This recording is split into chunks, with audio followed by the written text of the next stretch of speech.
Assalomu alaykum Ergash aka. Ergash aka katta qiz-ku. Assalomu alaykum aka. Uzr adashmang, kichkina qiz ekan. Men o'g'il bolaman. Yo'q-e? Mana shularni yozib qo'y. Amaqim aytgan, umuman qarz yozmadi.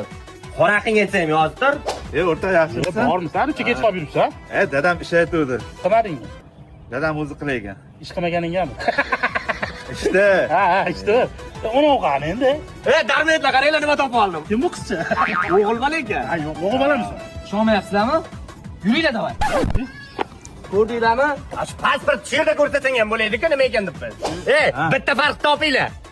Yoshing katta. Yo, yaxshiroq qaranglar. Ha, boshing katta. Tarmayet. Shaharlikmisan? Ha, Sergelidanman. O'zimizdan ekansan-ku, Navoiyga yaqin.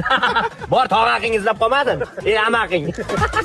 Hakni sog'. Simichka g'iybat. Yig'ishtirek. Bo'ldi, tashlaymiz. Semichkani tashlaymiz-da, mana Trenddagi kollej vechirinligini yeb, g'iybat qilamiz. Tabiiy mahsulot ekan, yosh bolalar uchun ham zararsiz. Yosh bola maktuzu.